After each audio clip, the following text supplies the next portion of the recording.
much more cloud-like or holistic way. Emergent media is about relationships, conversations, and opportunities which are still being formed through emerging cultural patterns coupled with technology.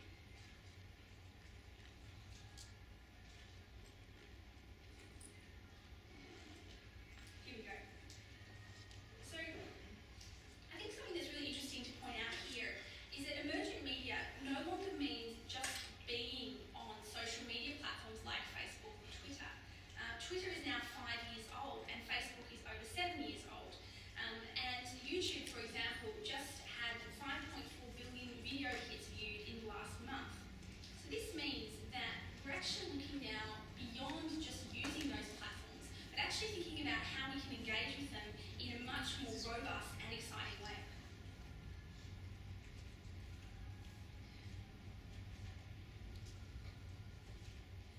So, firstly, I'd like to take a look at how exactly we can harness these type of platforms. Many of them you'd be familiar with. Obviously, you have YouTube, Facebook, Twitter, but then we've also got things such as apps, microblogging, RSS feeds, photo, video sharing, podcasts, chat rooms. These are all avenues that are open to all types of community organisations. Now, what are the advantages of using these types of platforms in a meaningful way?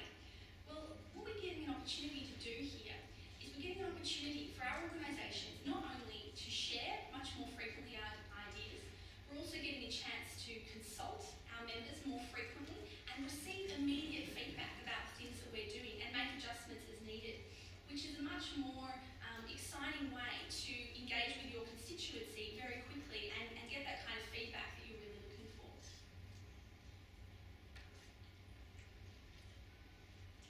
So, of course, the big question in the room is, are multicultural communities opting into this new kind of technology and media?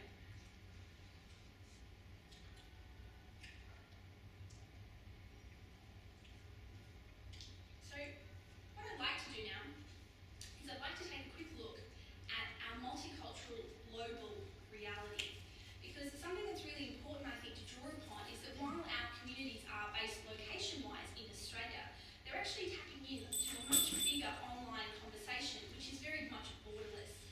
So if we look at, for example, the rise in global communications across different countries, Facebook, as you see on the right-hand side there, is growing at an extremely rapid rate, particularly in parts of South Asia.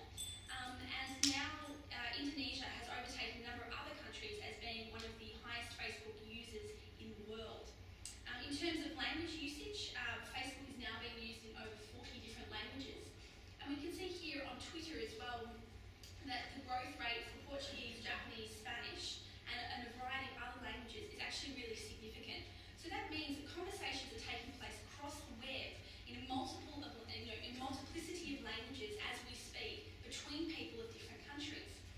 Nowhere is that better illustrated than in the graph I have here at the bottom, which is the graph of social media usage across the time of the recent Arab Spring uprisings across the Middle East. And this is showing us here, as you can see, you've got the light blue, which is French, you've got the darker blue, which is English, and then you've also, oh gosh, that was quick. And then we've also got the darker black there, which is in Arabic. So that's showing us